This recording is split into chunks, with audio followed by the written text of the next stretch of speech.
Welcome back to the channel, wrestling fans. We've got breaking stories, shocking returns, and some real backstage heat coming out of WWE, and you need to hear what's going down.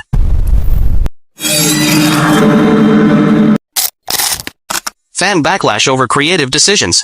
Let's kick things off with WWE's creative mess heading into the highly anticipated King and Queen of the Ring tournaments. Jey Uso's return was meant to be epic instead. Fans are calling it lazy. No build-up, no real promo, just dropped into the mix and pinned. And it doesn't stop there.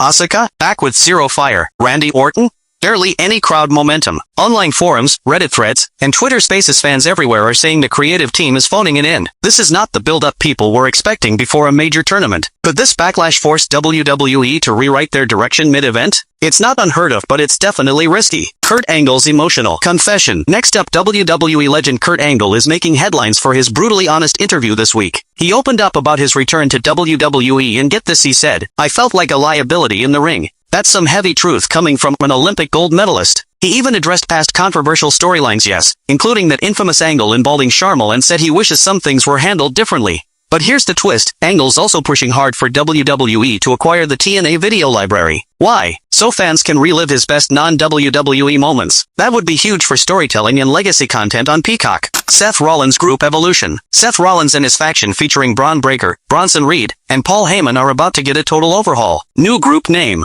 New entrance theme. New branding. WWE sees this group as the future of Raw, and with Paul Heyman leading them, it could easily rival legendary factions like The Shield or Evolution. Insiders are calling this a power move to build Rollins as the next face of the company, and honestly, it's working. CM Punk hits the streets. While all this is happening inside the ring, CM Punk is making waves outside of it. Punk was spotted in Chicago, not backstage, but supporting Ain't No King's Day protest in the heart of the city. Rocking a black hoodie with the word Savage printed across it, he engaged with fans, showed solidarity, and reminded everyone why he's called the voice of the voiceless. Love him or hate him, Punk stays real.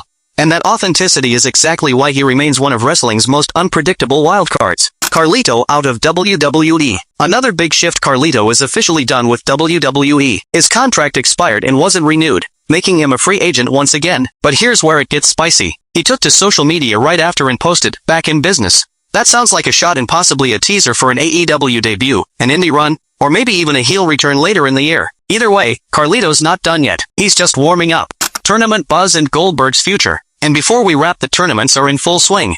King and Queen of the Ring are creating fresh drama every week. Meanwhile, WWE is secretly adjusting creative to work in one more legendary farewell. That's right, there's a strong chance that Goldberg might face Gunther on next week's Raw.